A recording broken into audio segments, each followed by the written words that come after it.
WWF, what the world is watching.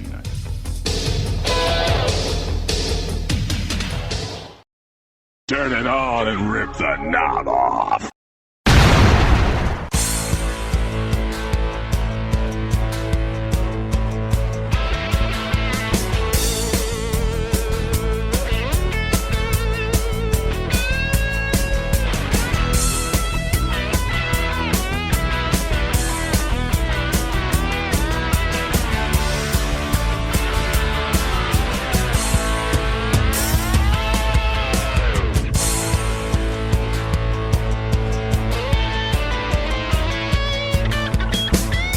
Guys, and welcome back to the Wrestling Memory Grenade.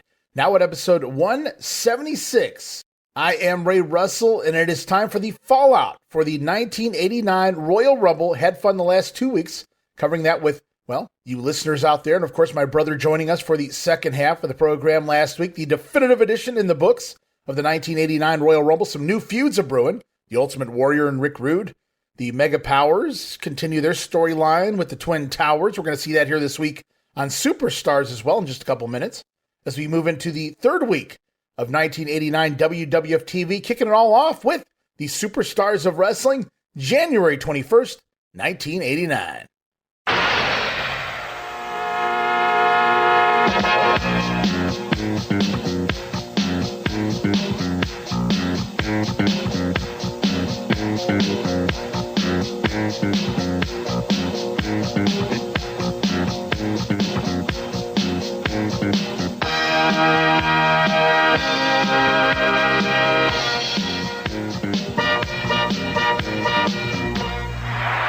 All right, we are here, Superstars, for January 21st. Tape back January 3rd, new set of tapings in Huntsville, Alabama. That's Bobby Eaton country at the Von Braun Civic Center. Vince McMahon, Jesse Ventura here on commentaries. We head off to the ring. Opening match, going to see Hacksaw Jim Duggan taking on Rusty Riddle, as Jesse Ventura questioning why Jim Duggan wants the fans to chant USA when Rusty Riddle is also from the United States, from Malibu anyway, which is also happens to be a part of America, I'll have you know. But, hey, the guy's patriotic, Jess. What you going to do? Meanwhile, Rusty Riddle going to attack Duggan from behind, but Hacksaw going to finish that exchange with a big clothesline. Tough guy dropping Rusty Riddle to the mat. Meanwhile, we see Canadian strongman Dino Bravo and manager Frenchie Martin making their way ringside, flaunting that Quebec flag, the fleur-de-lis.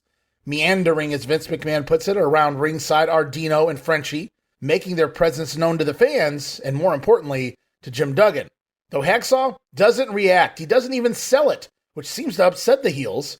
Meanwhile, speaking of the heels conveniently leaving ringside, is Jim Duggan setting up for the Old Glory knee drop, and then it's the standing clothesline to set up the running three-point stance clothesline. What a repertoire of moves this Duggan has, but still leaving his feet at this point, jumping in the air to deliver that finisher. The big three-point stance clothesline gets the win. 2 minutes, 34 seconds, as the Duggan-Bravo feud will continue beyond the Royal Rumble, it would appear, at least for the time being. As we go off now, we head off to Mean Gene Okerlund, an update. Going to talk all about the recent issues between the Red Rooster and his now former manager, Bobby the Brain Heenan. We go back in time a few weeks ago. Highlights from Saturday night's main event showing the split between the Brain and the Red Rooster. Then fast forward to this past Monday night's primetime wrestling.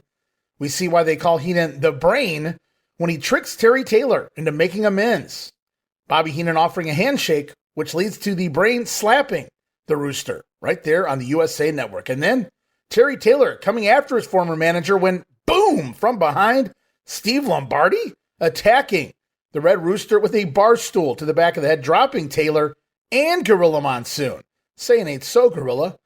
And as we learned after the attack, Steve Lombardi will henceforth be referred to as the Brooklyn Brawler. Meanwhile, Terry Taylor will remain a Rooster. Cock-a-doodle-doo. Well, the feud begins talking about new feuds. The Red Rooster and the Brooklyn Brawler, who was part of the dark matches at the Royal Rumble, was the Brawler. Rooster didn't fare so well in the 30-man extravaganza himself, but this feud is a brewing, and I can't wait to hear what Gorilla Monsoon has to say to Bobby Heenan this week on Primetime Wrestling. But right now we go back to the ring for the Superstars debut of the brand new tag team, Luke and Butch, the Bushwhackers.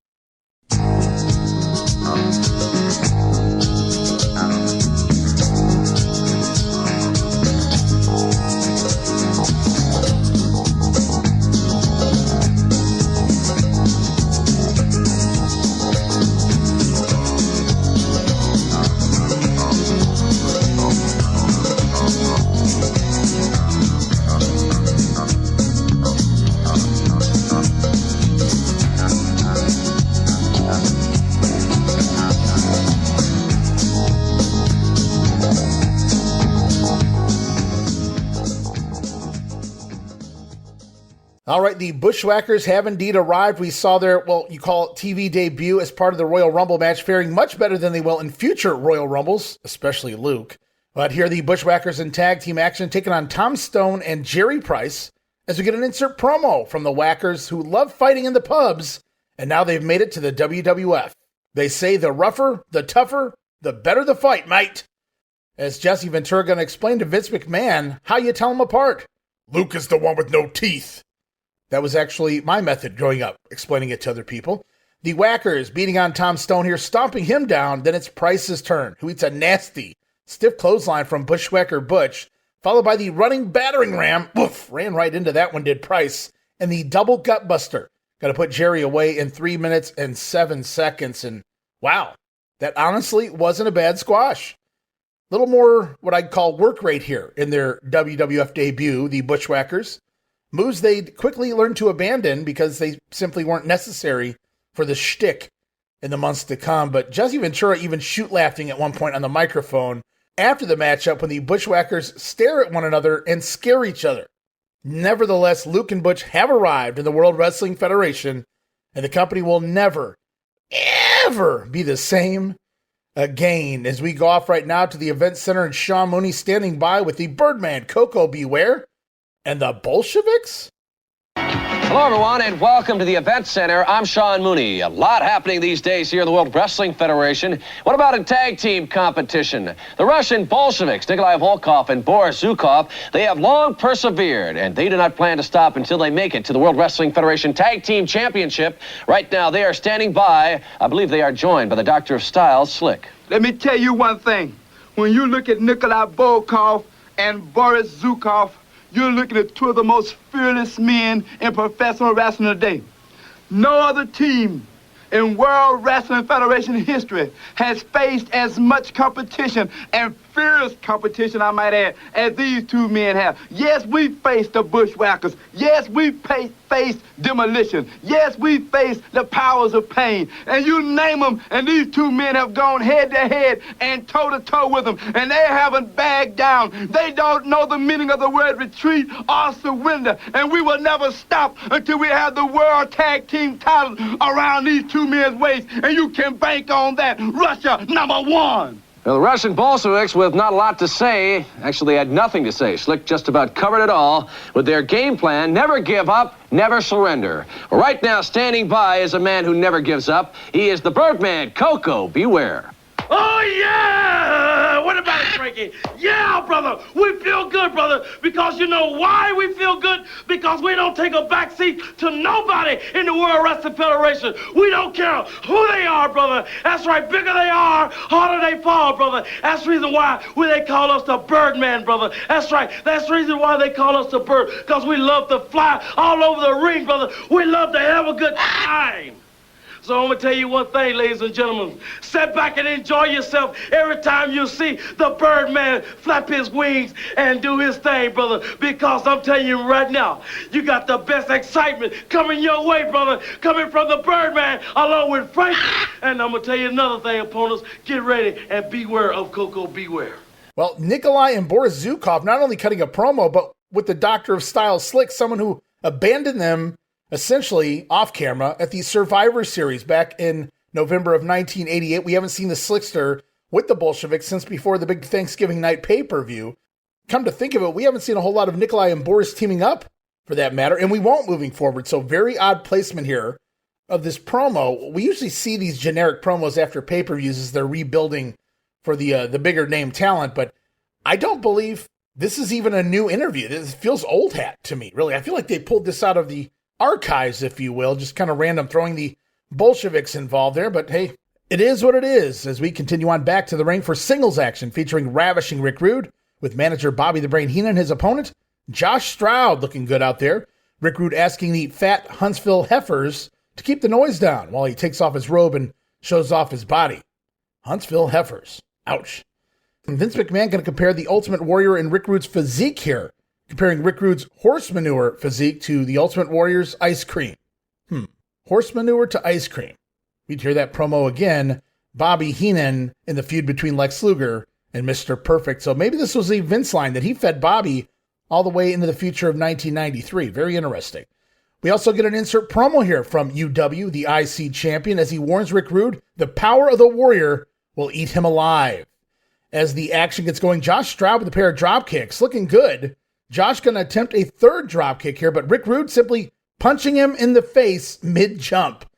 Awesome stuff here from Rick Rude. Doesn't sidestep the drop kick. That would be too simple. Going to punch the guy in the face as he begins to leave his feet. Amazing stuff here from Ravishing Rick, who lands his own standing drop kick. Going to show what he can do. Then a suplex before a little hip gyration, 2 jeers, and some ladies' whistles, maybe a couple guys too. And then it's the Rude Awakening neckbreaker. Going to put Stroud away. Rick Rude going over in just 1 minute and 16 seconds. And then post-match, after some butt flexing here for the camera, Rick Rude refusing to give anyone in Huntsville the Rude Awakening kiss. He says, no way, not here. Bobby stating, nobody in this town worthy of the Ravishing one. Fun change up there for Rick Rude this week as his new feud with the Ultimate Warrior kicks off officially at the Rumble, and it will continue on for some months to come. Speaking of the Rumble, we now go off to a quick promo. Big John Studd talking about last Sunday in Houston, Texas. Studd winning, taking it all at the Royal Rumble, drawing number 27, last eliminating the $1 Million Man. Studd stating that he's back, he's bigger, and he's better than ever. Well, the bigger part anyway. So John Studd, the winner of the 1989 Royal Rumble, and he gets a whole 10 seconds to cut a promo here. Not that I'm complaining. As we go back to the ring, more tag action this week. The Powers of Pain, Warlord Barbarian with manager Mr. Fuji, or is that Master Fuji, taking on Reno Riggins and John Ziegler. Random thought. Why is Reno from Vegas? I never understood that. Anywho, the Powers of Pain showing off their power from the jump. Barbarian with a big press slam there. Meanwhile, Jesse Ventura and Vince McMahon discussing Ventura's prime years and a fun little conversation throughout this matchup. And before you know it, the Warlord scooping Riggins up in a bear hug. Barbarian flies off the top rope with a big clothesline to get the Powers of Pain the win. Just 1 minute and 55 seconds. And now it's back to the event center once again. Sean Mooney going to talk with the likes of Baldy. I'm talking about the Outlaw Ron Bass and the Hitman Bret Hart. We are back at the World Wrestling Federation Event Center. Recently, many of you may have witnessed an encounter that took place on Saturday night's main event between Brutus the Barber Beefcake and the Outlaw Ron Bass. And I think you all know who lost in this encounter. The Outlaw Ron Bass right now is standing by, and he's sporting a new look. 1989. Have you people made a few resolutions out there that you think you'll keep? I guarantee the big old outlaw, he's made several that he will definitely keep. 1989 is going to be the year of violence. 1989 is going to be the year of victories. And 1989 is going to be the year of paybacks for many, many people. 1989, there'll be no more Mr. Nice Outlaw. 1989, the big old outlaw is just going to show you exactly what pain, what destruction, what agony's all about. And I guarantee you, a lot of those little goodies out there, they're not going to like it one little bit. No more Mr. Nice Outlaw. The Outlaw Ron Bass on the payback trail. In other action, Bret the Hitman Hart. He has been something in singles competition. He was fantastic in tag team competition. Right now, he is standing by with comments. You know, some people like to refer to the Hitman as excellence of execution. I won't argue with that. But 1989 is going to be a different year for the Hitman, because the Hitman is going to throw out the rule book all completely. This time, Jimmy Hart, you're going to find out that the Hitman has a different set of rules. My main goal is to wipe you out. You're not going to wipe out the Hart Foundation, because it just can't be done. You can tear it apart brick by brick, but there's just too many bricks. But you know what the problem is? The problem is you, and I am going to rub you out. And it doesn't matter if it's the Rougeau Brothers, and it doesn't matter if it's the honky-tonk man dragging guitars in and hitting people from behind. The Hitman is going to rub the whole Jimmy Hart clan right out. Bret the Hitman Hart with a message for Jimmy Hart and what he referred to as his clan. And right now, as you might guess, he has particular interest in the honky-tonk man after the tuning he took across his head with the honky-tonk man and his guitar. Keep your eye out for that one. We'll be back with more action right after this. All right, so Ron Bass basically calling this the year of the outlaw, 1989. We'll have to see about that. The Hitman unusually, interestingly, alone. And you'll soon find out, once again, they're attempting to split the Hart Foundation apart, but kind of keep them together. The Hitman stating there, he won't argue with the fans and the people calling him the excellence of execution. Of course you wouldn't, Brett. He says you can try and destroy the foundation, but you'll soon find out there's just too many bricks. Oh, Brett. Should give yourself a pat on the back for that one. Speaking of pat on the backs, here we go. Back to the ring. Barry Horowitz out there in suspenders, getting ready for the return of one Rick Martel back on the road after being taken out last summer by the then heel Demolition. A decapitation off the apron to the floor would end Rick Martel's career, seemingly, but he's back. And for those of you who want the real story, we discussed it in the summer 88 news episodes, but Rick Martel actually left the road to be with his ailing wife at this point in time. Now, you may say, but I am happy, however, to report they're still together, happy and healthy in 2025. Meanwhile, in the ring, Rick Martel entering to the Strike Force theme. Of course, that's the instrumental of Girls in Cars.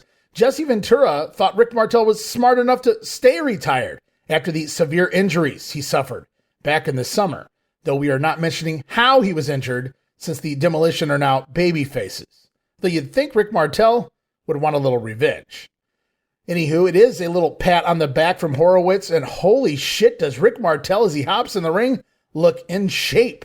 And we'll put some quotations around in shape, if you know what I mean. Maybe some pharmaceuticals involved here upon Rick Martel's return. We get an insert promo from former partner Tito Santana, welcoming back Rick Martel.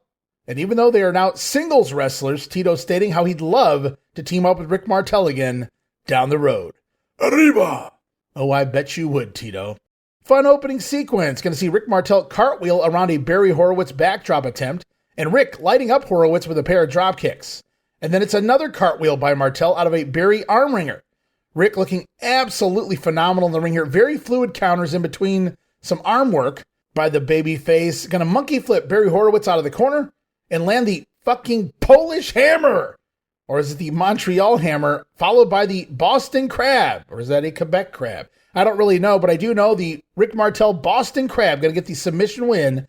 2 minutes and 42 seconds. Really solid return here for Rick Martel, who's also part of the Rumble, drawing number, I believe, 29. He did okay for the little time he was in there, but he's back here on the road. Well, momentarily, actually, we talked about it in the January news section. After this TV taping, January 3rd, and after the Royal Rumble on the 15th, Rick Martel sent back home to Canada to work out some visa issues before he can return. I believe Martel will be back sometime in the month of February, but due to the wonderful world of taping in advance, he's still here at this point in time, for all intents and purposes. As we go off now to this week's Brother Love Show, his guests, Bobby the Brain Heenan, and the eighth wonder of the world, Andre the Giant. Brother Love looking extra red this week, not sure what paint or makeup or whatever that is he used. Check the blood pressure on Brucey, would somebody? Anywho, Bobby Heenan and Brother Love going to hard sell us that Andre the Giant is not afraid of snakes. Where have we heard that before? Bobby mentioning how the Giant recently talked to a world-renowned hypnotist and any potential fear no longer exists. Well, that's reassuring. Brother Love buying the Brain story so much so that Love trying to do the heels a solid and prove it to the fans. Brother Love then shows off his giant sack. A snake sack, people, come on. Brother believing Andre is over his fear of serpents, if you will, pointing down to a large bag on the floor, implying there's a large snake inside the bag. Brother wishing to release his snake. Get your minds out of the gutter, people. Release the snake from the bag to prove to everyone that Andre is not afraid of snakes. Makes sense. However, the Giant reaction implies something very different. Andre doesn't seem to like to hear the word snake, even to this point, and Andre begins backing up as Love tries to open the bag. Bobby says, you know what? The people, they don't need the proof. They're not worth the proof. But Brother Love insisting on opening the bag anyway. Andre and Heenan snatching Love back as Bobby whispering now to Brother Love. Love comes away from the private conversation now, insisting they've already proven what they need to prove. Andre, not afraid of snakes. So the hypnotist gimmick is new to the story, but clearly it didn't work, if you will, and we're right back to where we started. This story getting long in the tooth at this point. We get it. Andre is afraid of snakes. Okay, we get it. We saw it at the Rumble. Jake able to milk the Rick Rude storyline for nearly 8 months with new angles and things thrown in. But here in this Andre story, it's very one-dimensional. Andre is afraid of snakes, boss. We get it. But they continue to tell the story week after week, and this is just another cog in the wheel until we get to, I suppose, WrestleMania. But right now, we go back to the ring. Featured match time, as promised last week on TV. The World Wrestling Federation, the undisputed WWF Champion, the Macho Man, Randy Savage, gracing the squared circle. Don't get to see the champion work a whole lot here on syndicated TV. His opponent this week, the African Dream, Akeem. And the lovely Miss Elizabeth Slick going to be in the respective corners of their men. Now, this is non-title, as Vince McMahon going to state on commentary, deepest, darkest Africa. Yeah, by the way of the south side of Chicago. Jesse Ventura responding, you know, there are parts of Chicago more dangerous than Africa. I'll guarantee you that. Well, I don't doubt that, Body, but nevertheless, Vince says it's pick'em time. Jesse Ventura and the Body going to call it a toss-up. He can't pick a winner here. And the bell sounds, and we are underway. Big match time, big fight feel. Akeem overpowering, hammering away on the champion. But Macho showing why he is the champion, fighting back with a series of punches. Savage then tries to slam the big 500-pounder, but can only back him into the corner. So instead, a different means of attack. Randy Savage running back elbow in the corner, and then going to go for the mounted 10 punches Doom. But Akeem countering out with an inverted atomic drop, dropping the champion to the mat. But the African Dream going to waste a little time dancing and missing a big elbow drop. And the Macho Man going to pop back to his feet, but as Savage looks to regain control, the Big Boss Man makes his way to ringside. What's this about? Akeem bailing to the floor to regroup with the Doctor of Style and the Boss Man, intimidating Randy Savage here, cracking the nightstick against the steel steps outside. What's going to happen next? We'll find out after the commercial break. And then straight back to the action. We missed nothing, literally, as the footage picks up where it left off. Before the break, we see Akeem returning to the ring. The Big Boss Man distracting Randy Savage and the referee while Akeem tries to attack from behind, but Savage is ready. Even still, Akeem able to overpower the champion once again. Avalanche, big splash in the corner, and a stiff clothesline takes Randy Savage down. Wasn't as stiff as the one we'll see at WrestleMania 5, Akeem and Shawn Michaels, but in that same department here, down goes the champion. Akeem falls on top, then mauling the champion, taking Randy Savage to the corner as Elizabeth can only look on with concern. Meanwhile, we begin to hear Hogan chants throughout the crowd. I ask myself, why? He has nothing to do with this match. Ingrate fans. I get it, Randy Savage. And Akeem looking to end the Macho Man for good, going up to the middle rope for a monster crash landing 747 splash, Air Africa, from the middle rope. But Macho moves and Akeem misses. Splat on the mat goes the African Dream. Randy Savage now back up and on the attack, running elbows from all sides, has the big man staggering the Macho Man, even with the running neck snap over the top rope. But Akeem still won't go down, just staggering around the ring. But look out, here we go, bombs away. Macho Man with his patented double axe handle back inside, finally floors the African Dream. Down goes Akeem, flat on his back, and the champion heads back up to the top rope for the patented flying elbow drop. Connects on top of Akeem. Gonna get 1, 2, Big Boss Man in from behind with the nightstick to the back of the Macho Man. No, Randy Savage going to get the DQ win here. 6 minutes and 14 seconds goes the matchup. Outside interference going to draw Savage the DQ victory, but he's in trouble. Boss Man barely getting a chance, though, to let off a second nightstick shot before the crowd already erupting. And Hulk Hogan sliding into the ring. Wow, that was really fast. Yes, I know, the opposite of Randy Savage saving Hulk Hogan at Saturday night's main event. I get the story here. So Savage getting attacked, the Hulkster sliding in from behind of the heels, I should mention. And immediately it's Hulk Hogan slamming the Big Boss Man and, of course, slamming the 500-pound Akeem as the Twin Towers then clear the ring. Hulk Hogan fending them off with a nightstick here. And as Randy Savage on his knees trying to recover, Miss Elizabeth tending to her champion, her man, the Hulkster's music hits, and the dickhole just starts posing. What in the actual fuck? Didn't even hesitate. Some ass clown hit Hogan's music, and the Glory Hog starts posing on command, out of habit. Fuck the well-being of the Macho Man, brother. And I'm not the only person here who notices it, because we see Randy Savage on his knees recovering. He too looks up and sees the Hulkster in the spotlight rather than checking on his partner. Hey, Hogan must pose, pal. Randy Savage then getting to his feet, picking up the nightstick, and oh shit. Hulk Hogan continuing his posing, his back turned to the champion, and Randy Savage repeatedly looking down at the nightstick, looking up at the Hulkster. Oh man, it's about to get good right now. Randy Savage inching closer and closer to Hogan, but at that moment, Hulk turning around, missing the entire ordeal behind him because Savage now talking to the lovely Liz, arguing visibly with his manager, but somehow Hulk doesn't notice this and instead grabs Randy Savage, asking him to pose along with me, dude. The fuck is this guy's deal, all this posing?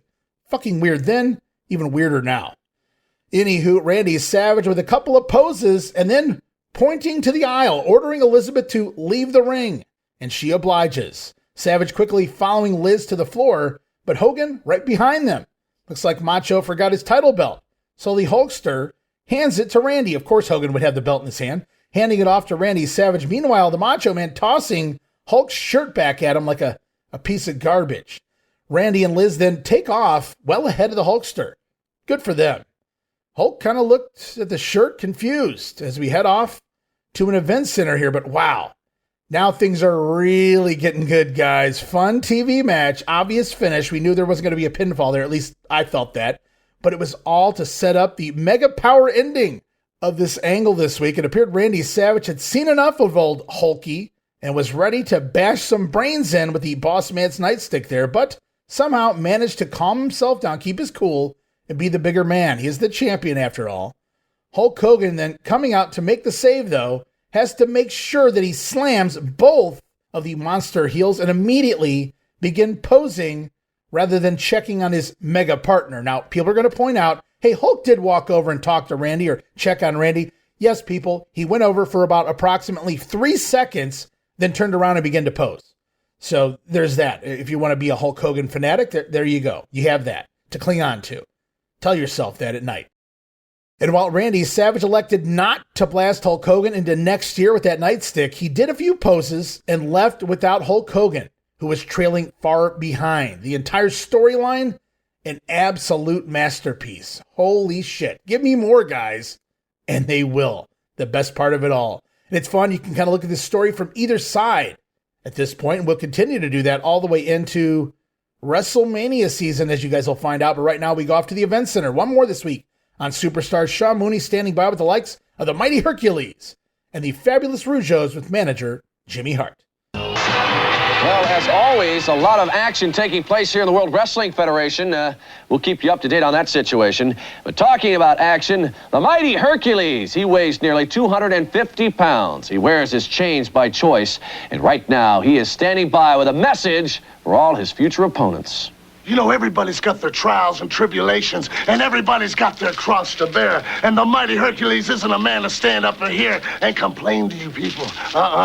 He's just not that kind of man. Everybody knows what I'm going through. They know I've been branded an outlaw. It seems like everybody's coming out of the woodwork. They're looking for the Mighty Hercules. I guess the $1 Million Man has laid out some money. And then the brain, Bobby Heenan, he's been talking in some people's ears. It seems that they want me real bad, but that's okay. They can come get me. The Kurt Hennings, the Bad News Browns, the Ted DiBiase's, the Virgils. You can all come on, because I'm going to stand here and I'm going to remain a free man. Comments from the Mighty Hercules, and he has since proved, since he's been on his own, he can make it without anybody. Also, in tag team competition, the Fabulous Rougeau Brothers, right now they're standing by, and if you haven't heard, they are now residents of the United States. They are joined by Jimmy Hart.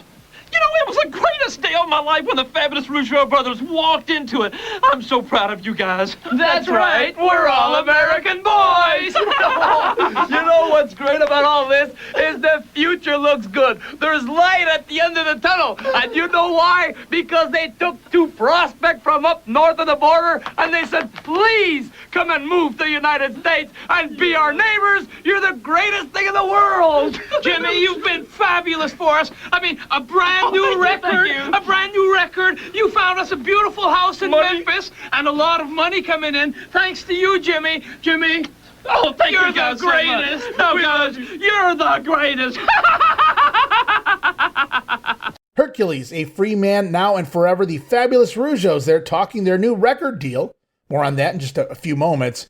As next week on Superstars, we're going to see the likes of tag team champions Demolition, as well as Mr. Perfect, the Mighty Hercules, Bad News Brown, the Brainbusters going to be here, Jim Neidhart, the Anvil in singles competition, and the debut, sort of the Brooklyn Brawler going to step in the ring here next week. Plus, ask and ye shall receive. We want more of this Mega Power storyline next week on the Brother Love Show. His guests, the Macho Man Randy Savage, the lovely Miss Elizabeth, and indeed, Hulk Hogan will be here. And no doubt, knowing the instigator Brother Love is, can't wait to see what he has planned for the Mega Powers, dude. But right now, guys, we get ready for Wrestling Challenge. But first, going to take this quick WrestleCopia timeout. Relive the glory days of Memphis wrestling with the Retro Wrestling Review USWA podcast. Each week, we go back in time to review USWA Championship Wrestling from the 1990s, episode by episode. Join us for watch-alongs, behind-the-scenes stories, and exclusive interviews with people who were there and lived it. Whether you grew up watching it or you're discovering it for the first time, this podcast is your ringside seat to Memphis wrestling history. It's all a part of the WrestleCopia Podcast Network. Listen now at USWApodcast.com. Hey guys, Ray Russell back to talk to you about all the new and exciting audio and video podcasts we've been putting together over at patreon.com/WrestleCopia. As a self-funded brand, this entire ship is powered by our patrons.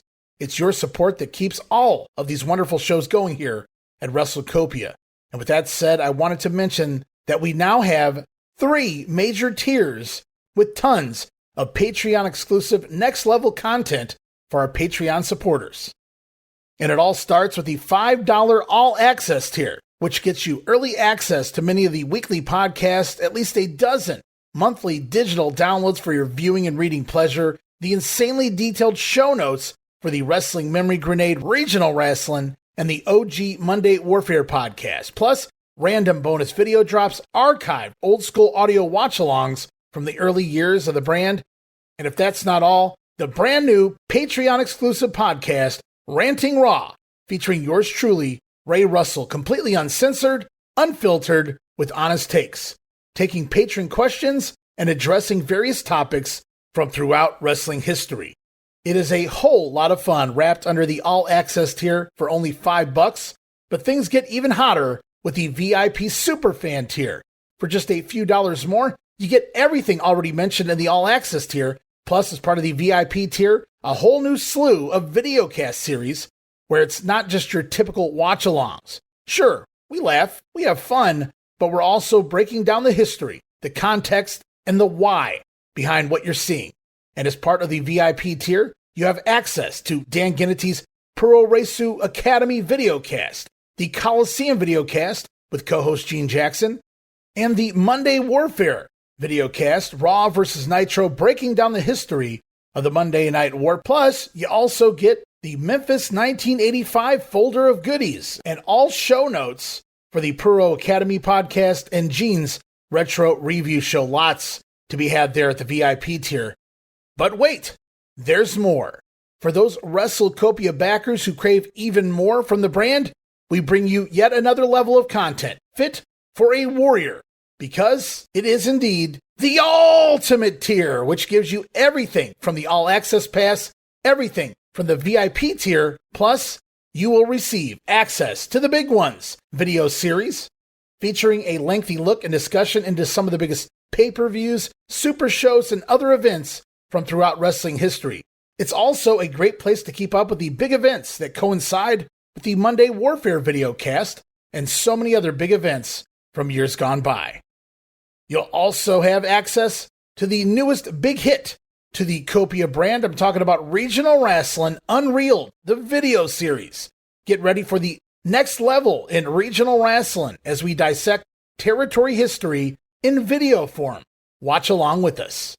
But still, even more for your money, guys. You'll also receive access to the Treasure Chest, which offers patrons the unique opportunity to download and watch select rarities from wrestling history. And for those of you who are wondering what we offer, are contemplating joining a paid Patreon membership, or simply a curious lurker, a reminder there's a free tier at our Patreon that you can join as well. Remember, guys, no subscription, cancel any time, but I think you'll like the content that we're offering there for any budget you may have. And you can sign up right now, patreon.com/WrestleCopia, or look for the QR code where available. We appreciate your support in helping us pay the bills to keep the WrestleCopia podcast network running and enabling us to continue to bring you all the quality programming that we offer.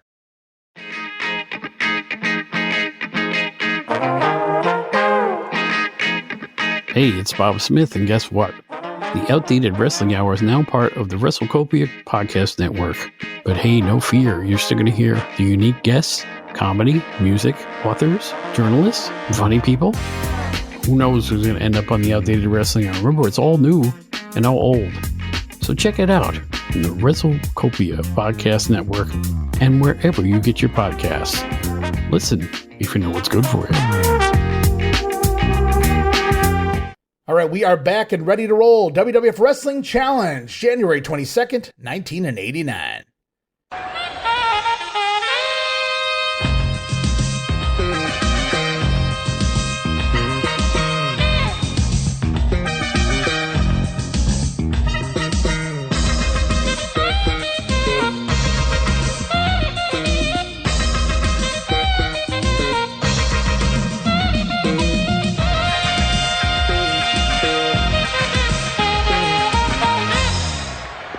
All right, here we go. Challenge for January 22nd. Tape back January 4th. Another new set of tapings. Birmingham, Alabama at the Jefferson Civic Center.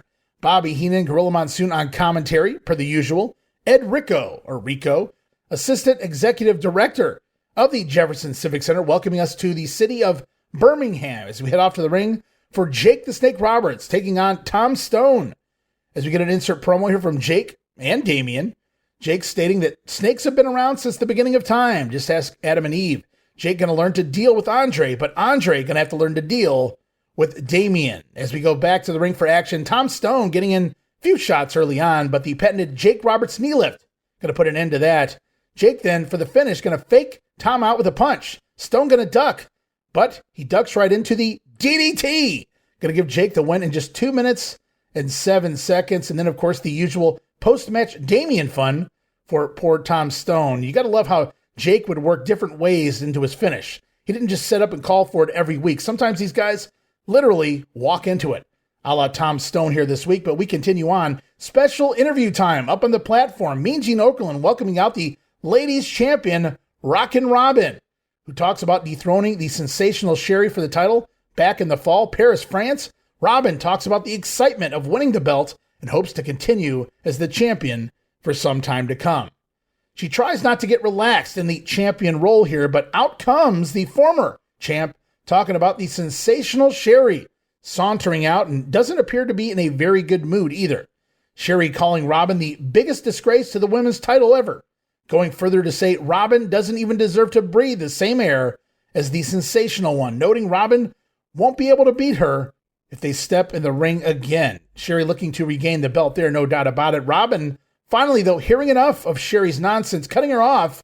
Rockin Robin stating that the one big difference between her and Sherri is Robin is also a lady. Now, I'm not really sure what she's trying to imply there, but Sherri doesn't like it. Sherri attempting to jump Robin from behind, but the champion fighting right back, and somehow poor Mean Gene, well, maybe not so poor Mean Gene Okerlund finds himself sandwiched between the two as a cat fight breaks out on the stage. Ha! Sherri finally dropping off the stage as Robin aids to Mean Gene, helping him back to his feet. Double haw! Call the fucking hotline, no doubt about it. Wow, an angle for the ladies. Only took 3 months to try and get something going after the title change in Paris, France, giving the ladies TV time, at least a step in the right direction, but that will soon change for some time to come. Rockin' Robin and Sensational Sherri, of course, Sherri challenging the winner of the match, of the title match between Robin and Judy Martin at the Royal Rumble. Of course, Robin retained, and the feud continues on, I suppose, on house shows anyway. Sherri and Rockin' Robin at a arena near you. Right now, we go back to the ring for our first look at the Big Boss Man and Akeem, the Twin Towers proper. Their first tag team match on television, taking on Chris Collins and Alan Reynolds. And the Boss Man looking to be sporting a shiner here. Black eye here for the Big Boss Man. We get an insert promo from the Doctor of Style, Slick, talking his Twin Towers, the reflection of perfection, he says, and Slick controlling them both. Brother. Meanwhile, the Twin Towers going to dominate the action here. Nasty clothesline from the Big Boss Man, followed by Akeem's Air Africa on Collins. Gets the Twin Towers the win. 2 minutes and 20 seconds. Boss Man there, looking good with that big clothesline. The Boss Man slam. Akeem with the 747, just smashing their opponents into the mat. And post-match, Alan Reynolds eats a double avalanche, double splash in the corner from the Twin Towers. Then both job guy opponents are handcuffed together, hanging over the top of the turnbuckle outside on the apron, and beaten with the Boss Man's nightstick. Violence. You gotta love it. As we go off to the event center, Sean Mooney now going to hear from the likes of Bad News Brown and Jake the Snake Roberts. Hello, everyone. I'm Sean Mooney, and welcome to the Event Center. Now, every man of the World Wrestling Federation would like an opportunity to become the next World Wrestling Federation champion, but few have resorted to the tactics of Bad News Brown, a man who it appears will do anything to get that chance to become the next World Wrestling Federation champion. He's standing by. There are rumors going around that Bad News Brown don't like nobody. There are rumors going around that Bad News Brown has no friends. That Bad News Brown doesn't need a manager. That Bad News Brown doesn't need a partner. That Bad News Brown travels by himself. Well, let me tell you something. There are not rumors. That is the truth. That is the truth. And the reason is because when I get into that ring there, I have no friends. Everybody's my enemy. When I get into the ring there, there's only one person that knows what I'm going to do, and that's me. That's me, and that's the only person that counts. It's me, Bad News Brown. So when I get into that ring, there's only one thing you got to know, that you're going to lose. Well, Bad News Brown, he fears no man here in the World Wrestling Federation, and that is clear by the comments he made about the First Lady of Wrestling. He has enraged the champion, the Macho Man, Randy Savage. Right now, standing by is Jake the Snake Roberts. Some things in life are hard to deal with, man. I mean, you talk about growing up, that's hard to deal with. Dealing with these times are hard to deal with. But dealing with Andre the Giant is especially tough. You're talking 7'5", 500 pounds. He does exactly what he wants to do. You're always within arm's reach of the man. He reaches out, he grabs you around the neck, and he chokes the life out of you. Not a whole lot of wrestling style there, is it, though? But he gets the job done. He's always been a winner. He's always been a man that everybody feared. Well, Andre the Giant, fear is the same thing that will defeat you in the end. Fear of Damien, that's what's going to do it. That's what'll set it up. But what will beat you is this man in the DDT. Well, comments from Jake the Snake Roberts. He is a student of the snake, and he has long used Damien, his pet python, to intimidate his opponents. But never before has he gotten the reaction he got from Andre the Giant. And when these two meet, it is going to be some encounter. Keep an eye out for that one. All right, well, we know Bad News currently embroiled in a feud with the Macho Man Randy Savage. Bad News Brown didn't look too bad in the Rumble matchup, eliminated with Randy Savage, per the Hulkster, I'll have you know.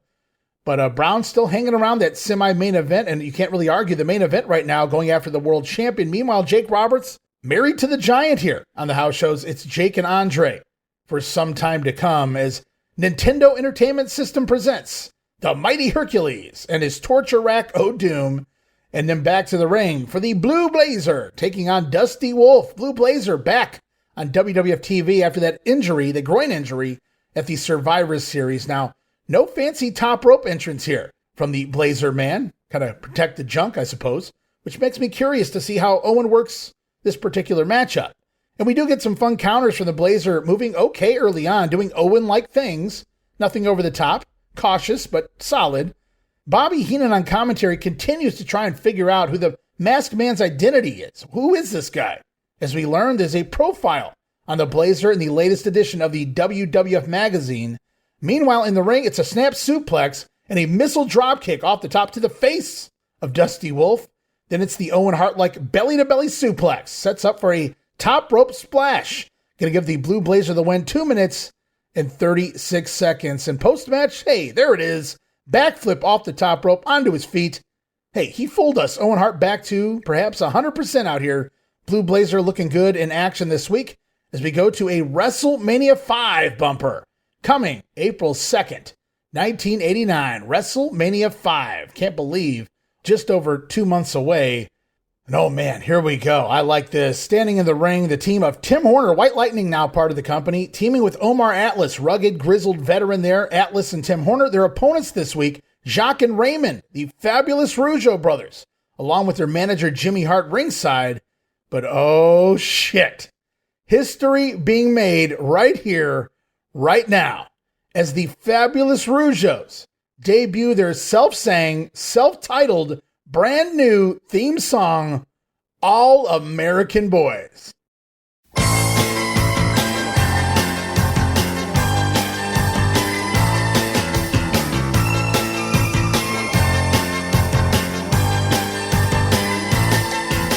From Montreal to Memphis, parlez-vous français? Tell all the girls the Rougeau's on their way. Don't call us pretty boys, we're not a musclehead. We hate that long hair look, we like that freckly look instead. We're all American boys, all American boys. We're all American boys, all American boys. We don't like heavy metal, we don't like rock and roll. All we like to listen to is Barry Manilow. On peut pas les sentir, dans le monde ils sont les pires. On aime les faire fâcher quand on dit we love the USA. Hey! We're all American boys, all American boys.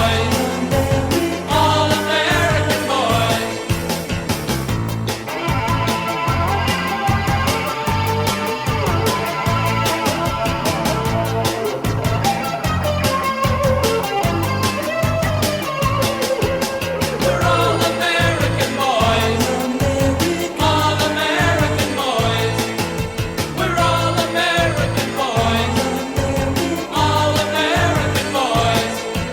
We're all American boys, all American boys. We're all American boys, all American boys. We're all American boys, all American boys. We're all American boys, all American boys. We're all American boys, all American boys. We're all American boys, all American boys. We're all American boys. Ah, that's right, the entire thing. Literally my favorite wrestling theme song of all time. And now I share it with you. The gift to my listeners out there. And before the matchup, insert promo from the Rougeaus and Jimmy putting over their new hit song. Headed to gold already, says Jacques. I believe you're looking for platinum there, but one step at a time, the Rougeau Brothers. All American boys, you gotta love it. Meanwhile, Tim Horner are gonna show up the Rougeaus. Early on in the matchup, the heel's gonna get cute, and White Lightning outmaneuvers them repeatedly. Even a reverse cradle on Brother Raymond gets a 2 count for Tim Horner, but Omar Atlas gonna tag in, running right into a Raymond dropkick before the Rougeau bomb. Quickly follows, Omar Atlas goes down, and the Rougeaus get the quick win, just 1 minute and 22 seconds. This matchup all about the new theme music of the fabulous Rougeaus. I bet you guys can't wait to hear that one again. But right now, the action continues on. Tag team action continues on as Axe and Smash, the tag team champions. Demolition coming ringside to take on Iron Mike Sharp and Alan Kinsey. As we get an insert video here asking fans who would win in a matchup between the Demolition and the Powers of Pain. The Demos win this one unanimously. Meanwhile, in the ring, Iron Mike Sharp going to come in first. Doesn't fare too well. Okay. So then it's Demolish and Destroy on Alan Kinsey. Nasty Smash clothesline leads to the Demolition decapitation, getting the tag champions the win, 2 minutes and 28 seconds. It only took about 2 months, but on both TVs this week now, Jesse Ventura on Superstars during the Powers of Pain match, and now Bobby Heenan here, both explaining Mr. Fuji's side of the turn on the Demolition. Both heel announcers admitting how strange it is for a manager to dump a team while they're still champions.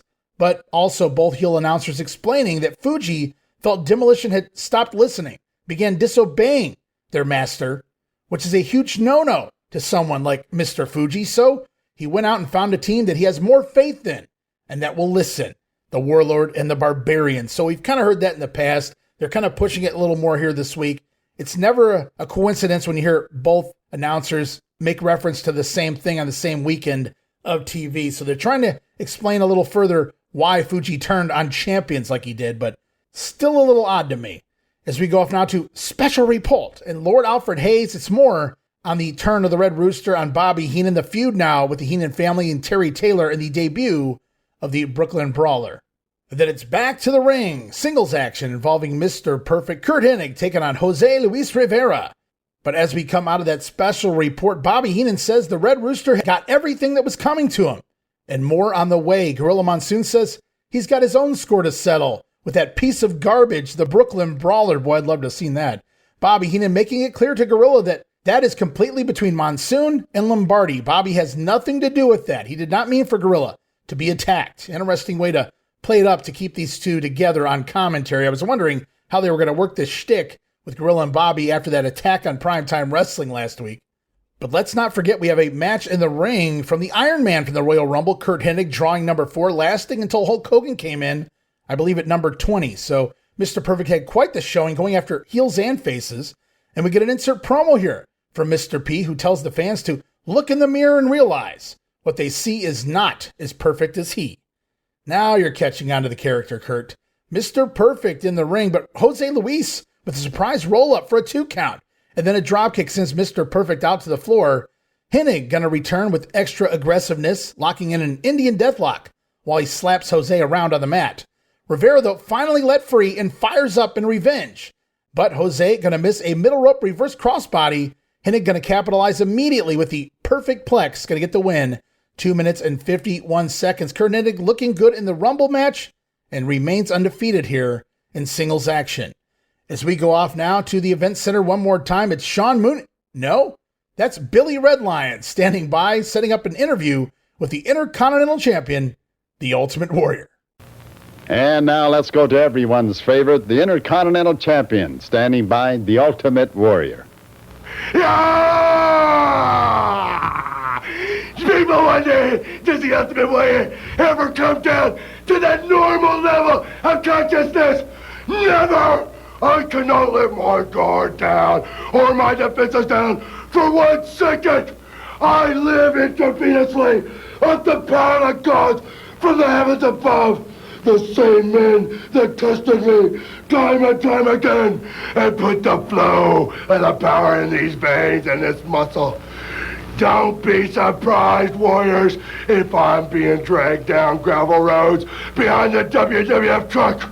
You just be sure and be there, because the Ultimate Warrior will bring it on. Did the Warrior really just say intravenous in his promo? Boy, I'll say. Talk about veiled comments. Or maybe not so veiled. Anywho, we go back to a replay a few weeks ago. Big John Studd lifting weights in the gym. Literally, that's all he can do. That's all he's really good for. So why not show it again here before we go back to the ring? Tag team action closing out Wrestling Challenge. Shawn Michaels and Marty Jannetty, the Rockers, taking on the team of Dale Veazey and Bob Blake. Hey, guys, Dale Veazey. That's Lieutenant James Earl Wright of the WCW famed State Patrol, alongside his future partner, Sergeant Buddy Lee Parker. But here, he's just Dale Veazey, a 1980s journeyman who saw a few minor pushes in the smaller territories. And speaking of pushes in the territories, Bob Blake, around this time, had been working under the name Bob Brown. No, not the Bulldog Bob Brown, but Dale Veazey's territory indie partner, Bob Brown, here in the late 1980s, which would explain why they have matching green singlets and furry boots. I believe they did an Alaskans gimmick somewhere along the way, but we get an insert promo in this match, this Rockers match. from Arn and Tully the Brainbusters talking to Bobby Heenan on commentary. The Busters coming for the Rockers, as Gorilla and Bobby then talk the stiff tag team competition here. In the company, Bobby going to make it clear that his men, they don't sit back and eat peanut butter pies and drink milk for a living, Gorilla. Shots fired there to Gorilla Monsoon. Bobby Heenan going to work in a peanut butter pie line, so you got to love that one. Meanwhile, in the ring, it's good, fast tags, double teaming and assists by Sean and Marty, who are, in fact, tag team specialists. The heel team going to take over briefly on Marty, looking good. Great backflip dropkick by Bob Blake here, going to get a 2 count. Blake going for a second dropkick, but missing this time. Is Jannetty able to tag in partner Shawn Michaels, who comes in super kick on Blake, super kicking Dale Veazey off the apron, and then it's the rocker plex, Shawn Michaels holding Blake up in the suplex, Marty coming off with the crossbody, going to get the win for the Rockers. 3 minutes and 54 seconds. Really fun TV squash. Should have kept these boys around, this Blake and Veazey. Now, obviously we know, I don't really know what happens with this Bob Blake guy, but Dale Veazey will go on for a few years there in WCW off and on. So we have that to look forward to as part of the State Patrol as we learn next week on Wrestling Challenge. The Hitman, Bret Hart, will be here in singles competition. So the Anvil on Superstars, the Hitman on Challenge next week. Plus the Powers of Pain, the Red Rooster, Rick Martel going to be here, along with Dino Bravo, the Bushwhackers, and King Haku. And if all of that wasn't enough, well, Brother Love has the Mega Powers. But next week here on Challenge, Mean Gene, special interview with the Doctor of Style Slick and his Twin Towers. So boss man Akeem the Slickster going to have some things to say. No doubt about the Mega Powers here next week on Wrestling Challenge. Things are getting good here in the winter of 89. As we go off now, one more piece of business. Talking about Primetime Wrestling for January 23rd, 1989. Hosted as always by Gorilla Monsoon and Bobby Heenan. And you have to imagine after the fallout of last Monday night, the Brooklyn Brawler attacking Monsoon, we may have an angry gorilla on our case this week.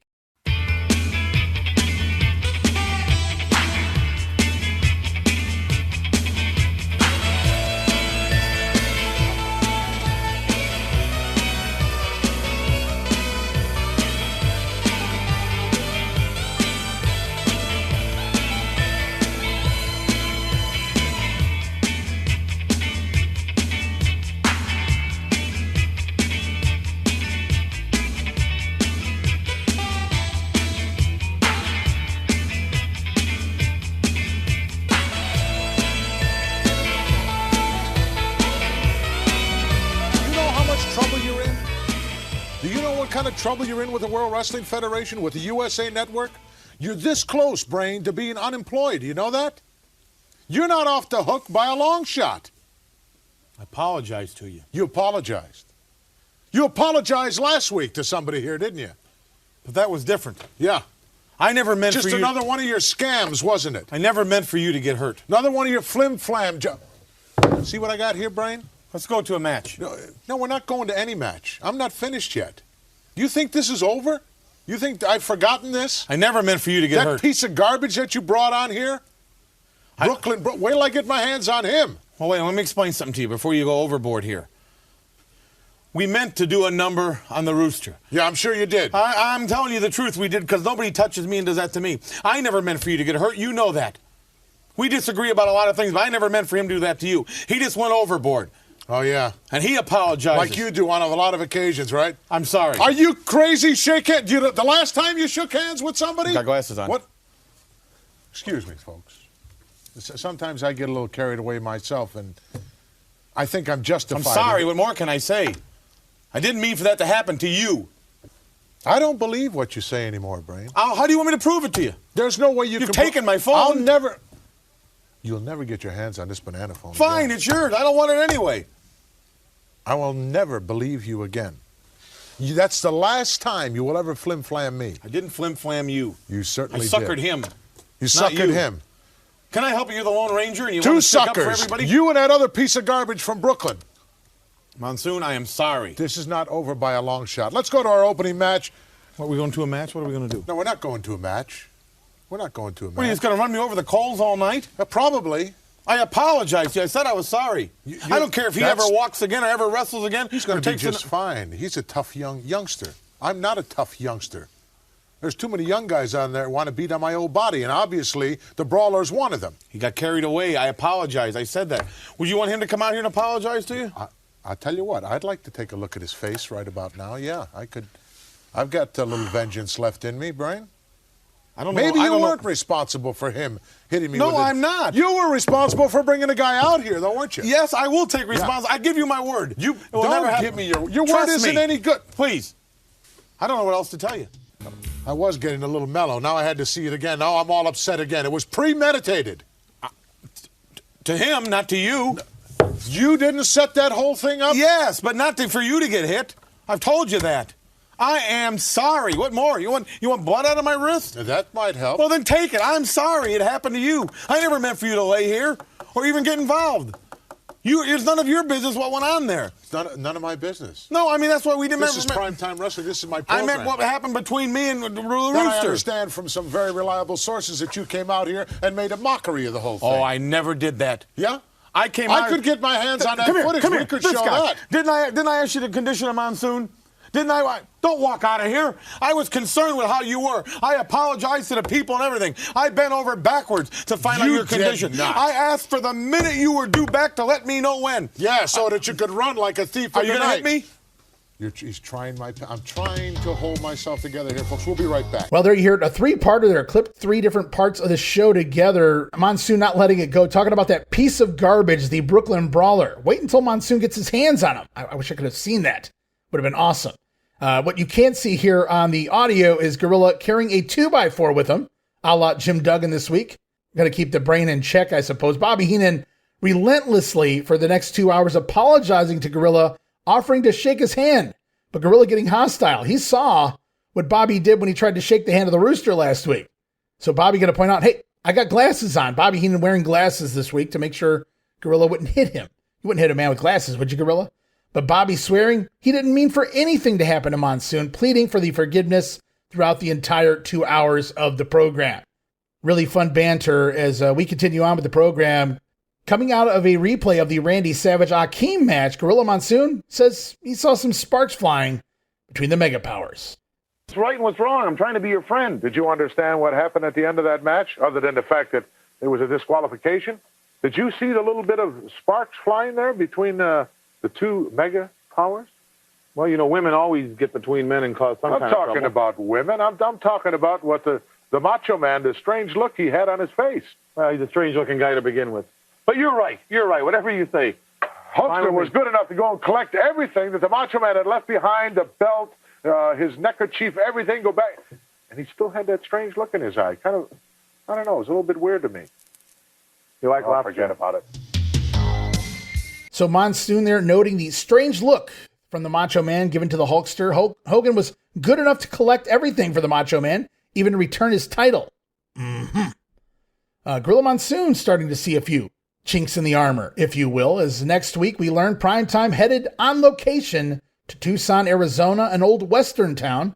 So that should be fun as Gorilla begins to get his revenge on Bobby Heenan, comedy style there in the western town of Tucson, Arizona, I'll have you know. But speaking of the brain, an extra rare form this week, his best stuff in a long time. When you give Bobby something to work with, oh my God, next level. And he had it here this week, and just tremendous stuff here from the brain. If there was an episode of Primetime you want to go watch just to get your laughs, this is it. Go check it out, guys. Bobby Heenan, Gorilla Monsoon here, back January 23rd of 89.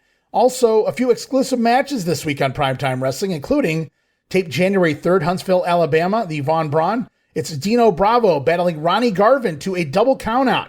Both men fighting on the floor. Match goes about 7 minutes. Also, January 4th in Birmingham, taped the Blue Blazer and Coco Beware the Future High Energy teaming up here. High Energy, oh yeah. Woo! Owen Hart and the Birdman defeating Dangerous Danny Davis and Jose Estrada after about 10 minutes of action. Blazer pinning Estrada with a splash off the top rope after a setup from Coco Beware. And not necessarily a primetime exclusive. You can find this match on the Best of the WWF Volume 18, eventually going to be covered on the Coliseum videocast, no doubt. Taped in Maple Leaf Gardens November 6th, going back a couple months, 1988. But a fun match here in the middle of the primetime show. Features the Brainbusters defeating the Young Stallions. Match goes a little over 12 minutes there. Tully Blanchard, the illegal man, I should point out, pinning Jimmy Powers, trying to land a sunset flip off the top rope. When Powers doesn't go down immediately, Arn Anderson coming in, clotheslining Powers down. Great double team work there. Good win there for the Brainbusters, making the Young Stallions look good. And that's going to wrap it up here this week, guys. Hope you enjoyed another edition of the Wrestling Memory Grenade. Got one more week of January TV to get into, the setup for the big main event coming in just a couple weeks' time here in 1989. I'll let the cat out of the bag. A little spoiler alert in advance. Next week, going to set up a big matchup between the Mega Powers versus the Twin Towers coming in early February 1989 as part of NBC's main event program, live on a Friday night. Can't believe we're already almost there. It's unbelievable. Coming out of the Royal Rumble, heading into the main event, all roads lead to WrestleMania 5. And again, hope everybody enjoyed the stories this week. They continue some of the feuds. The Hart Foundation split up into singles matches against the Hitman and Honky Tonk Man, the Hammer and the Anvil, and the house shows. And I'm sure we're going to come together for some tag team matches later on, some revenge. The Hammer trying to cripple the Anvil with the figure 4. Bret Hart getting a hole put in his head as his head put a hole in the guitar of the Honky Tonk Man, if you guys recall a week or two back. Big John Studd coming out the winner of the Royal Rumble. We'll see where he goes next. Andre and Jake continue on. The Rockers and the Brainbusters, the Demolition, and the Powers of Pain. Their time is coming. Lots of things going on here in the early part of 89. Rick Rude, the Ultimate Warrior story begins. Can't wait to see where everything leads to next week right here when the Mega Powers join the Brother Love Show, the Twin Towers, along with Mean Gene Okerlund, all of that and so much more. But until then, time to wrap it up. Just another quick reminder. Stop over. Give it a try. Talking about patreon.com/WrestleCopia. So many different tiers with so many great gifts. No matter your budget, give it a try. No subscription. Cancel anytime. Lots of great video casts, bonus podcasts. You guys are going to love it over there. But for right now, we will be wrapping it up. Be back next time as we close out January of 1989 in the World Wrestling Federation. Wow, can't believe it. But until then, this is Ray Russell saying from pillar to post and coast to coast, you pull the pin and I'll pick up the pieces right here on the Wrestling Memory Grenade. I'll see you next week. Don't miss it. Be there.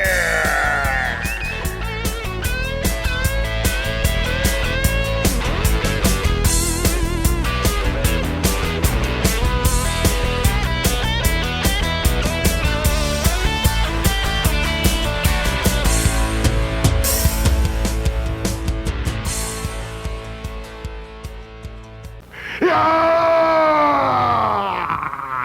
People wonder, does the Ultimate Warrior ever come down to that normal level? Never! I live intravenously and put the flow and the power in these veins and this muscle. Don't be surprised, Warriors, if I'm being dragged down gravel roads behind the WWF truck. No, we're not going to any match. I'm not finished yet. You think this is over? You think I've forgotten this? I never meant for you to get hurt. That piece of garbage that you brought on here? Wait till I get my hands on him. I think I'm justified. I'm sorry, what more can I say? I didn't mean for that to happen to you. That's the last time you will ever flim-flam me. I didn't flim-flam you. You certainly did. I suckered him.